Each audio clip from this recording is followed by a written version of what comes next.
ओम गणेश हर हर महादेव। अगर आप किसी भी प्रकार से बाधा या मन्नत, जिसको हम कहते हैं मन्नत, या फिर हमारे शास्त्रों में तो बाधा शब्द का ही प्रयोग है कि अगर आपने कोई स्पेशल मनोकामना पूर्ति है तो किसी भी देवी या देवता की आपने बाधा रखी है अर्थात मन्नत ली थी जो आपको याद नहीं है। कई बार हमने ये सारी चीज़ें हम जन्म कुंडली या घर या सब कंसल्टेंट करते हैं या हम सब देखते हैं, तब ये सारी चीज़ें हम देखते हैं। और आपको भी पता होगा कि कई कुंडलियों में आपने सुना होगा कि श्रापित योग है, श्रापित दोष है। तो वो क्या इस जन्म का होता है? बिल्कुल नहीं, वो कई जन्मों का होता है। और क्यों होता है कि कभी कभी हम मन्नतें लेते हैं, बाधा लेते हैं, फिर बोलते तो है, मुंह से शब्द तो निकल जाता है, लेकिन हम वो फिर करना भूल जाते हैं बाधा, या फिर हमें याद नहीं रहती है। और ऐसा ही कभी कभी अगर हमारे कोई पूर्वज करके मर गए हैं तो उन्होंने जो मन्नतें रखी थी, उन्होंने जो बाधाएं रखी थी, उसका परिणाम हमें भुगतना ही पड़ता है।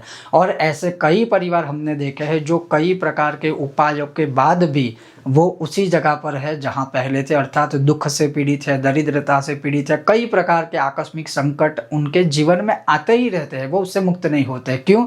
क्योंकि इसी प्रकार से जब आप बाधा रखते हो, मन्नतें रखते हो, बिना सोचे समझे बोल जाते हो कि हम इस माता रानी का ये करेंगे, हम हनुमान जी के लिए ये करेंगे, हम शिव जी के लिए ये करेंगे, हम ये भगवान के लिए ये करेंगे, और फिर बाद में जब आप नहीं करते हो तो उसका परिणाम तो भुगतना ही पड़ता है। कई बार क्या होता है, हम दिखावे में आकर करते हैं कि अगर हमारे किसी एक व्यक्ति ने बोला कि आप हमने ये किया तो हमारा ये हुआ है, तो हम भी एक्साइटमेंट में बोल जाते हैं कि ठीक है, अगर तेरा अच्छा हुआ या तेरा ये हुआ है तो हम भी करेंगे, फिर हम नहीं करते हैं तो उसका परिणाम भुगतना पड़ सकता है। उसका जीता जागता एग्जाम्पल है सत्यनारायण व्रत कथा का अध्याय नंबर 3 और 4। जब साधु वणिक ने मन्नत ली, बाधा रखी, फिर भगवान ने उसकी कामना तो पूर्ण की, लेकिन उसने वह बाधा विलंब किया उसको परिपूर्ण करने में, तो उसका श्राप उसे भुगतना पड़ा। ऐसे बहुत सारे एग्जाम्पल है। तो इसी वजह से अगर आपको आने वाली नवरात्रि है, अगर उससे मुक्त होना है तो फिर आप क्या उपाय कर सकते हैं, वो शास्त्रोक्त है, वो आज मैं आपको बताऊंगा। सहज उपाय है, सरल उपाय है।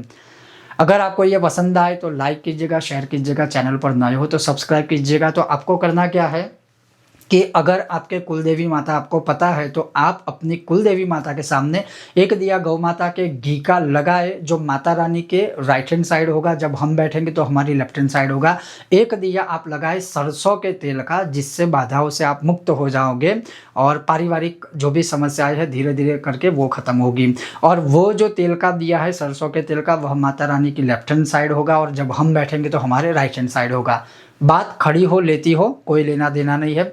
आप जितनी देर तक, जितने समय तक यह प्रयोग करते हो, एटलीस्ट उतने समय तक दोनों दिए प्रज्वलित रहे, ऐसा प्रयत्न कीजिएगा। फिर हो सके तो धूपबत्ती भी प्रज्वलित कीजिएगा। अगर धूपबत्ती नहीं कर पाते हो तो एटलीस्ट ये 2 दिए तो अवश्य प्रज्वलित कीजिएगा।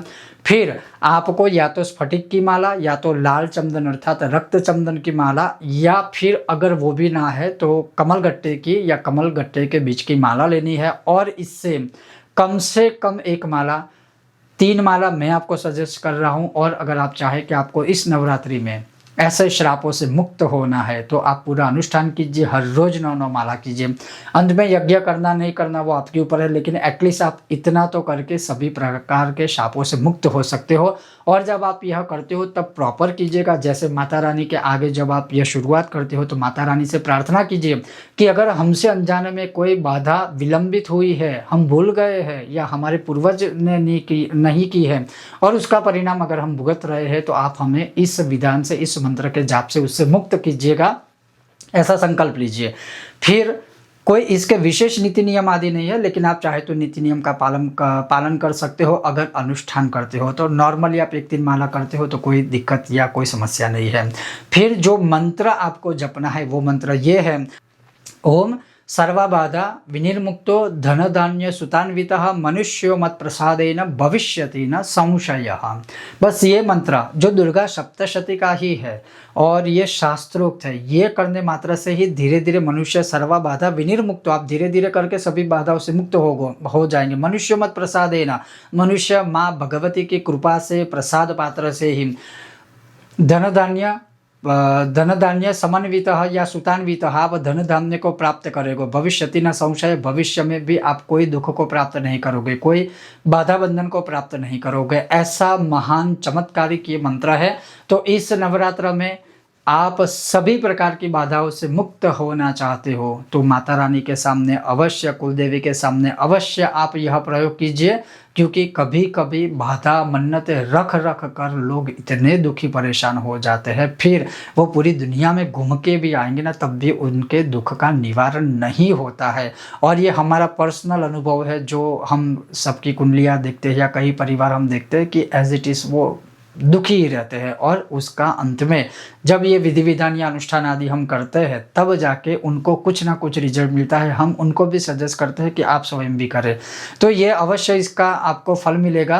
क्योंकि मेरी जो दूसरी चैनल है गुजराती चैनल, जिसके ऊपर मैंने ये वीडियो सिर्फ अभी कुछ महीनों पहले रखा था और करीब करीब लाखों के ऊपर उसके व्यूज़ जा चुके हैं, और उसमें मैंने जब कमेंट्स सारी पढ़ी तब पता चला कि लोग इस जो प्रश्न है ये मन्नत वाला, बाधा वाला, इस विषय का जिसका वीडियो मैंने बनाया है, उससे बहुत लोग पीड़ित है। किसी को पता ही नहीं है, क्योंकि शब्द दिखते नहीं है, शब्द में शक्ति बहुत होती है। जब आप भगवान की बात करते हैं, जब आप धर्म की बात करते हैं और मुख से जो शब्द निकला अगर वो हमसे नहीं हुआ तो उसका परिणाम जो है वह हमें भुगतना ही पड़ता है।